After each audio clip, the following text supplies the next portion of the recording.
Welcome to another episode of Mountain Top Repair Shop.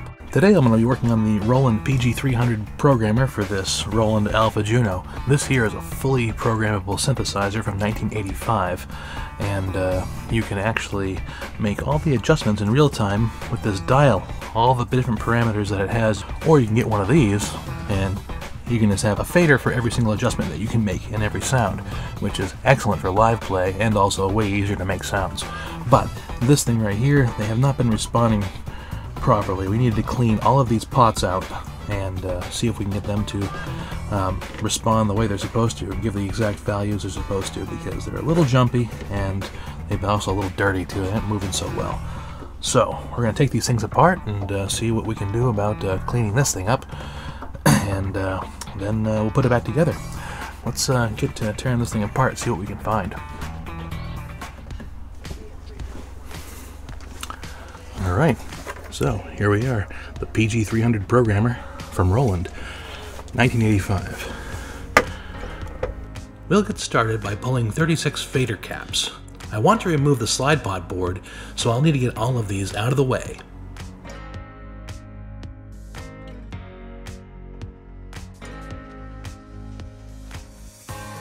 Alright, get those knobs out of the way. Now we will remove these 4 screws on the back. There are 4 screws on the bottom that will need to be removed so we can access the inside of the programmer. When these slide pots are dirty, not only do they feel rough, they also send false readings and sometimes are triggered just by vibration. Most of these parameters can change a sound dramatically. Imagine you're playing a live show and your keyboard sound just changes mid-song. Not acceptable. So this cleaning is actually a repair because it's not currently usable for live play. Got the classic Roland logo right there. Now we remove these 16 perfectly spaced out screws.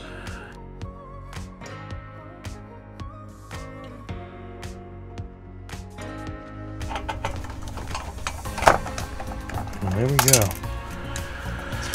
That has come loose, and we will see how many wires connect to the board from the MIDI and power connections.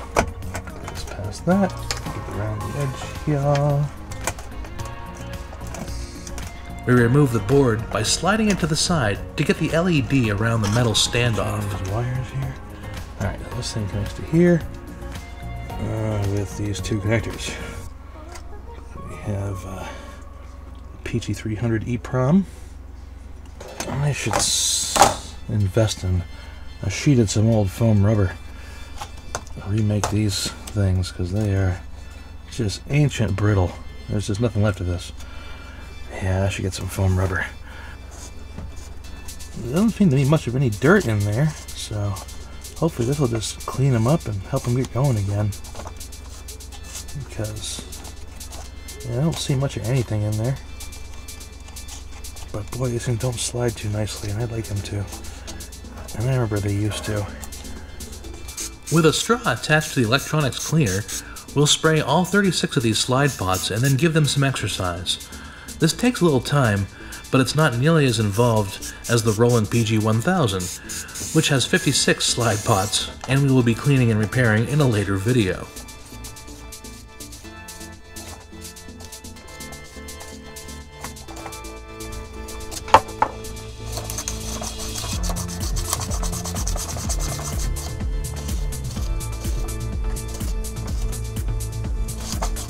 It's amazing how you can hear how dirty the potentiometers are when you exercise them.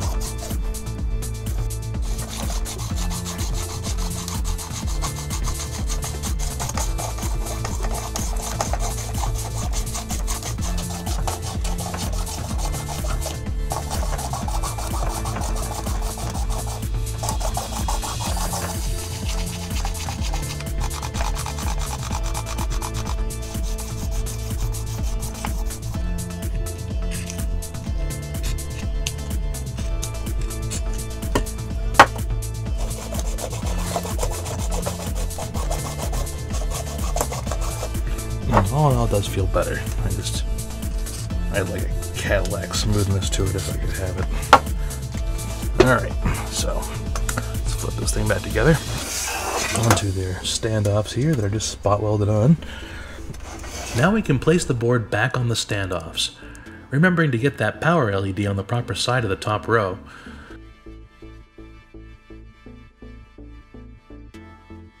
Go. Faders through, power lights in place. There we go. Alright. Now, putting things back in. Another fast forwarding. Then we install the 16 screws we took out earlier.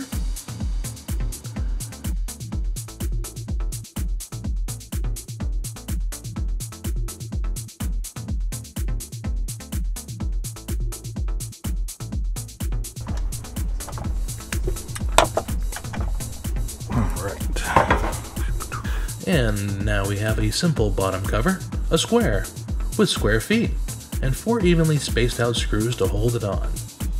Bottom piece is on, 4 screws.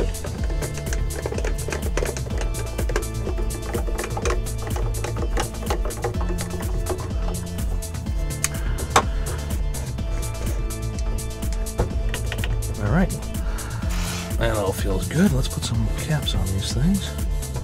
Red dots go to the left, so be sure to put them on that way.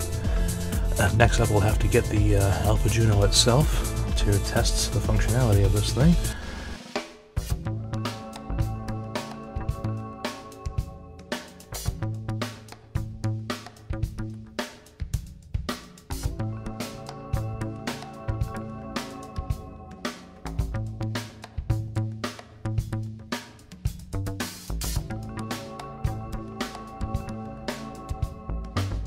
The last one. Pluck. Alright. Now we're going to have to set up things to test this out. But for now, it's clean. Okay, so we're back, we're hooked up, we're going to test things out. Now I'm already in the different values of this setting, and actually, yeah, let's do the filter, VCF. This is the most important because this is what I'm going to be using the most during live play. When you press the value button while in edit mode, you can see what the current value is for the parameter you're currently on. Since it doesn't update the reading on the screen when you move the slide pot on the programmer, I'll have to repeatedly press the value button to see what value the slide pot is sending as I move it. I start moving the VCF resonance slide pot, watching the value increase all the way from 0 to 127.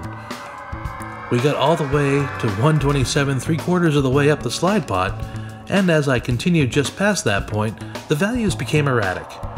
So this pot will need to be replaced, but it isn't unusable.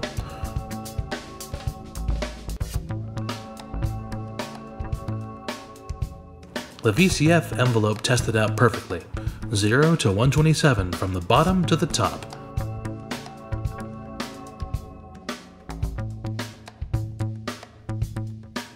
There's no random values being sent now, so that's a good sign. The rest of the slide pots tested out perfectly, so the resonance pot is the only one that had a problem. In the future, I'll probably get a new potentiometer for the resonance, and I'll find a solution to replace the foam rubber dust blocker with one that isn't so brittle.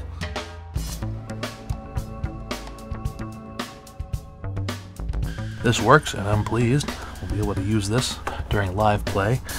So that's it for now. Thanks for watching, and be sure to like and subscribe. So anyways, we'll see you next time. Thanks for tuning in.